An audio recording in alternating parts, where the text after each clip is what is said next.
Alright guys, so about 2 weeks ago, I had this big cardboard box to throw away. So I have this trash service that comes and picks up my trash every week. So I just set it right next to my trash and they just took my trash, but they left the box. So I'm like, alright, maybe if I put it inside the trash can, then they'll do it. So last week, that's what I did. I ripped it up, I put it in the trash can, and then when they came, they just took the one with the trash and left the cardboard. So so it's like, all right, it must be like I not must not be allowed to throw away cardboard or something. So what I did is I this week I ripped it up and I stuffed it inside a bag, and then I put the bag inside my garbage can. And this morning the dude knocks on my door and he goes, "Sir, can you stop trying to throw away your cardboard, please?" So that was kind of embarrassing. However, I think if I just give up now, then it'll be like admitting defeat. So if anyone has any really interesting techniques I can use to secretly throw away my cardboard, let me know because I am gonna win this battle, Mr. Trash Man. So, again, that wasn't like an analogy or something, that's just a stupid story. Nothing to do with Python. So, let's go ahead and get started learning Python. Okay, in this tutorial, I want to talk to you guys about the if statement. Now, the if statement is a cool keyword, if, and it's a way to have your computer program make a very simple decision.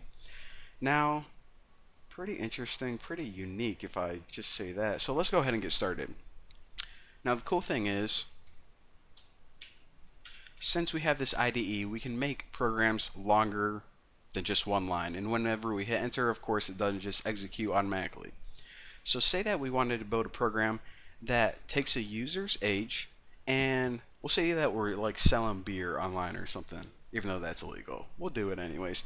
So if the user's age is above 21, then we'll say you can buy beer. If not, then we'll say, okay, you're not allowed to buy beer because you have to be 21.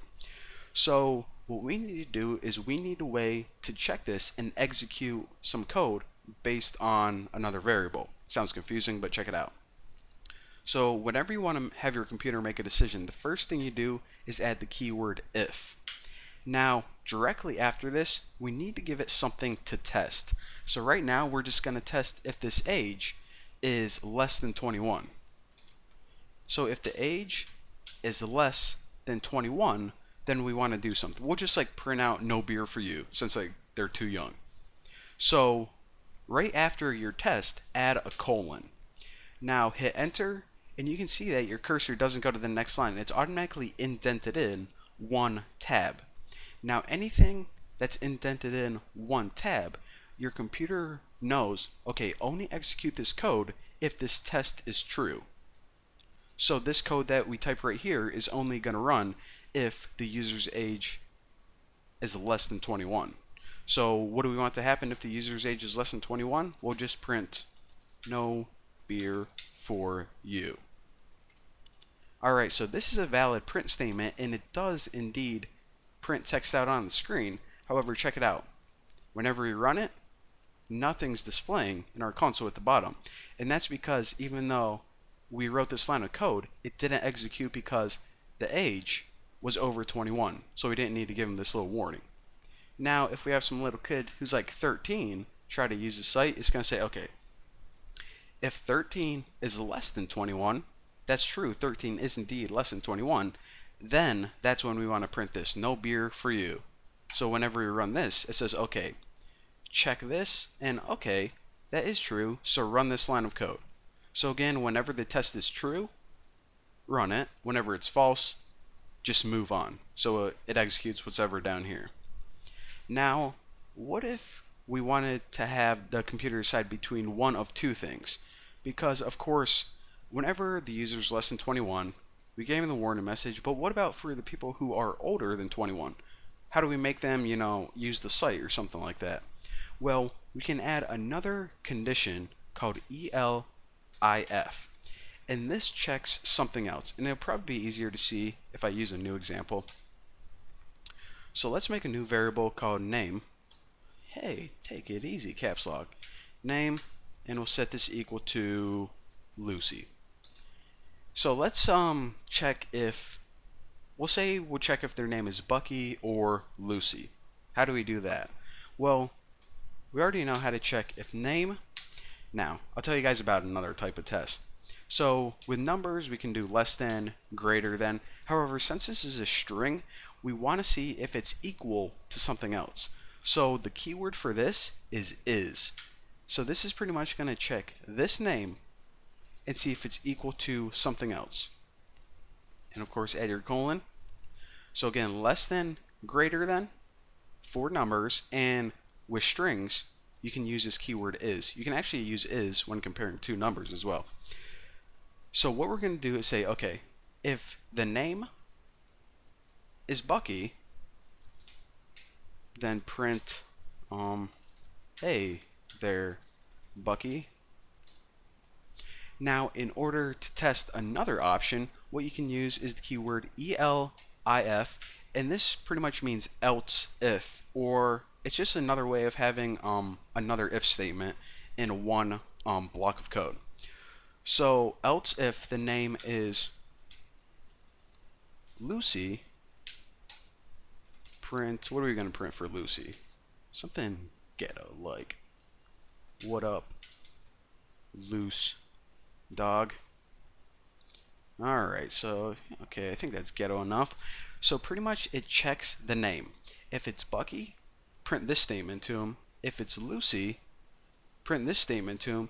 And we can actually have as many of these elifs if we want. So we'll say, okay, if it's Sammy, be like, what up, Slammy. So pretty much it's going to go one by one and only execute a certain block of code whenever the condition is true. So hit run, and of course the name is Lucy, so it said, what up, loose dog. So pretty much it ran through top to bottom and said, okay, is this true? Nope. So go down here. Is this true? Yes. So do this. And of course, since this was not true, it skipped this one as well. Okay, simple enough. So now we have a way where we not only can make a decision, like in that beer example, but we can also make a decision to decide between more than one option.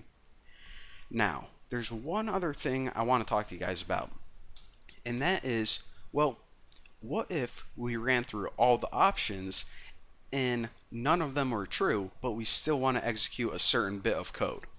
Well, we can do something like this. After all of your elifs, you can have one last condition called else. What else means is if you ran through every other option and none of those were true, then do this one. So we can just run something like print. We'll say that this is actually a site, and if the user logs in, then we can give them a custom message. And of course, if none of these names are true, then that just means they didn't sign up for the site yet. So please sign up for the site. So of course, with Lucy, whenever you run it, it's going to give her that custom welcome message. However, if we have a new guy named like Tommy D, what it's going to do is say, are you this user? Nope.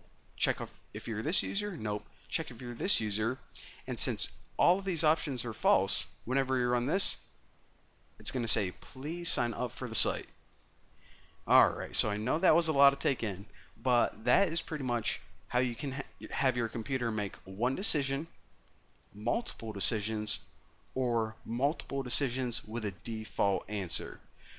So I'm gonna go scratch my head and think about how I can trick my garbage man. And again, if you have any questions or you want the source code to this, I'm gonna be posting it on my forum. So I'll see you later.